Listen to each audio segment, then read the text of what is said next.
Marble সিরিজের পর আমাদের চ্যানেলে আমরা ডিসিইউ সিরিজও শুরু করে দিয়েছি, যেখানে আমরা অলরেডি ম্যান অফ স্টিল মুভিকে এক্সপ্লেন করে ফেলেছি। আই বাটন অথবা ডেসক্রিপশন বক্স থেকে আপনারা ভিডিওটা চেক করে নিতে পারেন। আর আজকে আমরা কথা বলবো ব্যাটম্যান ভার্সেস সুপারম্যান মুভিটাকে নিয়ে। এটাকে অনেকে ম্যান অফ স্টিলের সিকুয়েলও বলে থাকে। মূলত ম্যান অফ স্টিল ফিল্মের পরের কাহিনী এই মুভিতে এক্সপ্লেন করা হবে। এই কাহিনীটি আগের গল্পের শেষ থেকে শুরু হয়, যেখানে সুপারম্যান জেনারেল জর্ডের সাথে লড়াই করছিল। এই দুজনের লড়াইয়ের কারণে পুরো শহরে একের পর এক বিল্ডিং ভেঙে পড়ছিল। ঠিক তখনই এন্ট্রি হয় ব্রুস ওয়েনের, অর্থাৎ ব্যাটম্যানের, যিনি তার কোম্পানির কর্মচারীদের ফোন করে বলেন যে সবাই যেন বিল্ডিং থেকে বেরিয়ে আসে, কারণ তার কোম্পানি গোথাম শহরের পাশের শহর মেট্রোপলিসে অবস্থিত ছিল, যেখানে সুপারম্যানের কারণে ধ্বংসলীলা চলছিল। ব্রুস ওয়েন যখন তার কোম্পানি পর্যন্ত পৌঁছান, ততক্ষণে তার বিল্ডিংটি ধ্বংস হয়ে যায়। ঠিক সেই মুহূর্তে তিনি আকাশে সুপারম্যানকে দেখেন, যে এখানে জেনারেল জর্ডের সাথে লড়াই করছিল। এখানে ব্রুস ওয়েন অর্থাৎ ব্যাটম্যানের মনে সুপারম্যান সম্পর্কে এক অন্যরকম নেতিবাচক ধারণা তৈরি হয়। তিনি এই পুরো ধ্বংসলীলার জন্য তাকে দায়ী মনে করেন। এই ঘটনার 2 বছর পর দেখানো হয় যে মানুষ সুপারম্যানের বিরুদ্ধে কথা বলতে শুরু করেছে। সবার মতো সে একজন এলিয়েন এবং যে কোনো সময় আমাদের পৃথিবীর জন্য বড় হুমকি হয়ে দাঁড়াতে পারে। ব্যাটম্যানেরও সুপারম্যান সম্পর্কে ঠিক একই মতামত ছিল।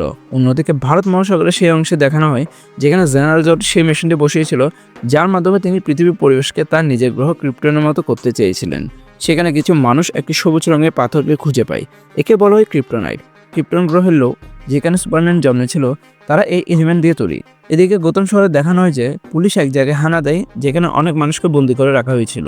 পুলিশ সেখানে ব্যাটম্যানের একটি চিহ্ন পায়। আসলে ব্যাটম্যান এখন অপরাধীদের আইনের হাতে তুলে দেয় না, বরং নিজের মতো করে শাস্তি দেয়। ব্যাটম্যান আরও জানতে পারেন যে রাশিয়ার একজন বড় অস্ত্র ব্যবসায়ী, যার নাম অ্যানাতলি, সে গোথাম শহরে এক প্রভাবশালী লোকের জন্য কাজ করছে। এরপর লেক্স লুথরকে দেখানো হয়, যে একজন সেনেটরকে নিজের অফিসে ডাকে এবং জানায় যে সে ক্রিপ্টোনাইটের একটি টুকরো পেয়েছে। সে আরও জানায়, যখন সে সেই ক্রিপ্টোনাইট দিয়ে মৃত জেনারেল জর্ডের শরীর কাটার চেষ্টা করে, তখন তা খুব সহজে কেটে যায়। লেক্স লুথর সেনেটরকে বলেন যে ভারত মহাসাগরের ক্রিপ্টোনাইটের একটি বিশাল টুকরো পাওয়া গিয়েছে এবং তিনি সেটা দেশে ইম্পোর্ট করার অনুমতি চান। সেনেটর তাকে অনুমতি দেন না, কিন্তু তিনি সেনেটরকে হুমকি দিয়ে ছেড়ে দেন। অন্যদিকে ক্লার্ক কেন্ট অর্থাৎ সুপারম্যানকে দেখানো হয়, যিনি তার সিনিয়রকে বলেন যে তিনি ব্যাটম্যানের বিরুদ্ধে নিউজ ছাপাতে চান, কারণ ব্যাটম্যান কারো কথা শোনে না, নিজের ইচ্ছা মতো মানুষকে ধরে এবং শাস্তি দেয়। অর্থাৎ ব্যাটম্যানের সন্দেহ হয় যে লেক্স লুথর বড় কোনো গোলমাল করতে চলেছে। তাই সে লেক্সের পার্টিতে যায়, যাতে তার সুপার কম্পিউটার থেকে সব ডাটা চুরি করে তার পরিকল্পনা বুঝতে পারে। লেক্স লুথর সেখানে ব্রুস ওয়েন এবং ক্লার্ক কেন্টের পরিচয় করিয়ে দেন। এরপর ব্রুস ওয়েন সেই জায়গায় পৌঁছে যান যেখানে লেক্স লুথরের সুপার কম্পিউটার রয়েছে। তিনি সব ডাটা কপি করার জন্য নিজের ড্রাইভটি সেখানে যুক্ত করে দেন, কিন্তু পুরো ডাটা ট্রান্সফার হতে 7 মিনিটের বেশি সময় লাগবে। 7 মিনিট পর যখন তিনি ফিরে আসেন, দেখেন যে তার ড্রাইভটি সেখানে নেই। তখনই তার নজর পড়ে এক মেয়ের উপর, যে হলো ডায়ানা প্রিন্স অর্থাৎ ওয়ান্ডার ওম্যান। ব্রুস তার পিছু নিল, ডায়ানা সেখান থেকে চলে যায়। তবে পরে একটা মিউজিয়ামে তাদের দেখা হয় এবং ব্রুস তাকে বলেন যে ড্রাইভটি তার প্রয়োজন। ওয়ান্ডার ওম্যান তাকে জানান যে ড্রাইভটি এনক্রিপ্টেড ছিল বলে তিনি সেটি খুলতে পারেননি। তিনি জানান যে সেখানে তার একটি পুরনো ছবির তথ্য আছে, তাই তিনি সেটি নিয়েছিলেন। এখন তিনি ড্রাইভটি ব্রুসের গাড়িতে ফেরত রেখে দিয়েছেন। ব্রুস ওয়েন যখন সেই ডাটা ডিকোড করেন, তখন তিনি জানতে পারেন যে লেক্স লুথর ক্রিপ্টোনাইট থেকে একটি অস্ত্র তৈরি করছে, যাতে ভবিষ্যতে সুপারম্যান যদি নিজের ইচ্ছা মতো কিছু করতে চায় বা মানবজাতির উপর রাজত্ব করতে চেষ্টা করে, তবে ব্রুস ওয়েন তাকে সেই অস্ত্র দিয়ে খতম করতে পারে। কারণ তিনি জানেন সুপারম্যানের মধ্যে এত শক্তি আছে যে সে পুরো পৃথিবীকে ধ্বংস করে দিতে পারে।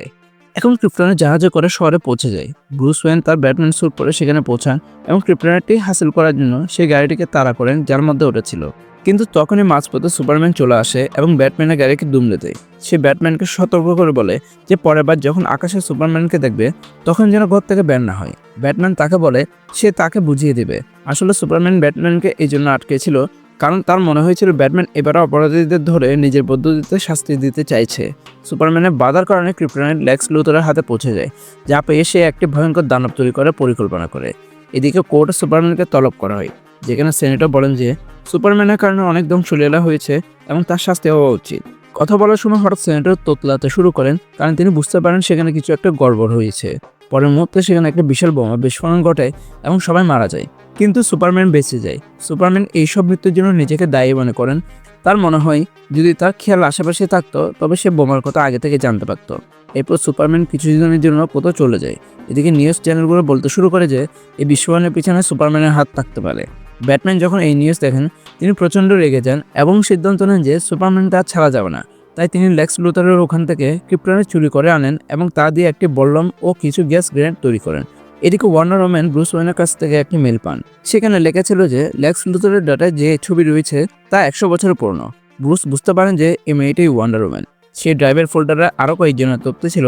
একজন যার শরীর মেশিনে তৈরি অর্থাৎ সাইবর, দ্বিতীয়জন যার নাম ফ্ল্যাশম্যান যে কিনা বিদ্যুতের গতিতে ছুটতে পারে, তৃতীয়জন অ্যাকুয়াম্যান যে জলের নিচে থাকে এবং চতুর্থজন স্বয়ং ওয়ান্ডার ওম্যান। লেক্স লুথর এইসব ডাটা সংগ্রহ করেছিল যাতে এদের উপর নজর রাখা যায়। গল্পের পর অংশে দেখা যায় লেক্স লুথর সুপারম্যানের মা মার্থা ক্যানকে কিডন্যাপ করে এবং সুপারম্যানের প্রেমিকা লুইস লেনকে একটি বিল্ডিংয়ের ছাদ থেকে নিচে ফেলে দেয়। তবে সুপারম্যান তাকে বাঁচিয়ে নেয় এবং রাগে লেক্স লুথরের কাছে যায়। লেক্স জানায় যে সে সুপারম্যানের মাকে বন্দি করে রেখেছে এবং যদি সুপারম্যান ব্যাটম্যানের মাথা কেটে তার কাছে না নিয়ে আসে তবে সে তার মাকে পুড়িয়ে ফেলবে। আসলে লেক্সের উদ্দেশ্য ছিল ব্যাটম্যান আর সুপারম্যানকে নিজেদের মধ্যে লড়িয়ে দেওয়া। ব্যাটম্যান এবং সুপারম্যানের মধ্যে এক ভয়াবহ লড়াই শুরু হয়। শুরুতে ব্যাটম্যান দুর্বল মনে হলো যখন সে সুপারম্যানের উপর ক্রিপ্টোনাইট গ্যাস ব্যবহার করে, তখন সুপারম্যানের সব শক্তি চলে যায় এবং সে সাধারণ মানুষের মতো হয়ে যায়। যখন ব্যাটম্যান সুপারম্যানকে মারতে উদ্যত হয় তখন সুপারম্যান বলে মার্থাকে বাঁচাও। মার্থা নাম শুনে ব্যাটম্যান স্তব্ধ হয়ে যান, কারণ তার মায়ের নামও ছিল মার্থা। ঠিক তখনই লুইস লেন সেখানে চলে আসে এবং জানায় যে লেক্স লুথর সুপারম্যানের মা মার্থা ক্যানকে মারার হুমকি দিয়েছে। ব্যাটম্যান বুঝতে পারেন যে এই সবকিছু পিছনে লেক্স লুথরের হাত রয়েছে। তিনি তার বল্লমটি ছুঁড়ে ফেলে দেন এবং সুপারম্যানকে কথা দেন যে তিনি তার মাকে উদ্ধার করবেন। ব্যাটম্যান সে জায়গায় পৌঁছে যান যেখানে লেক্সের লোক মার্থাকে বন্দি করে রেখেছিলেন এবং তাকে উদ্ধার করেন। অন্যদিকে ক্রিপ্টোনিয়ান স্পেসশিপে লেক্স লুথর জেনারেটরের মৃতদেহের ভেতর নিজের ডিএনএ দিয়ে দেয়। সেখানে থাকা আর্টিফিশিয়াল ইন্টেলিজেন্স তাকে সতর্ক করে, কিন্তু লেক্স তা শোনে না। এরপর জন্ম নেয় এক ভয়ঙ্কর দানব ডুমসডে। সে সুপারম্যানের উপর হামলা করে। সুপারম্যান তাকে মহাকাশে নিয়ে যায় এবং একটি মিসাইলের সাথে তার সংঘর্ষ ঘটায়, কিন্তু এতে দানবটি মরে না, বরং আরও শক্তিশালী হয়ে পৃথিবীতে ফিরে আসে। ব্যাটম্যানও সেখানে আসেন, কিন্তু দানবটি সত্যির সামনে টিকে থাকতে পারেন না। ঠিক যখন দানবটি ব্যাটম্যানকে মারতে যাচ্ছিল তখনই এন্ট্রি হয় ওয়ান্ডার ওম্যানের। তিনি ব্যাটম্যানের প্রাণ বাঁচান। লড়াইয়ের এক পর্যায়ে ব্যাটম্যান বুদ্ধি করে দানবটিকে সেই জায়গায় নিয়ে আসেন যেখানে তিনি ক্রিপ্টোনাইটের বল্লমটি ফেলেছিলেন।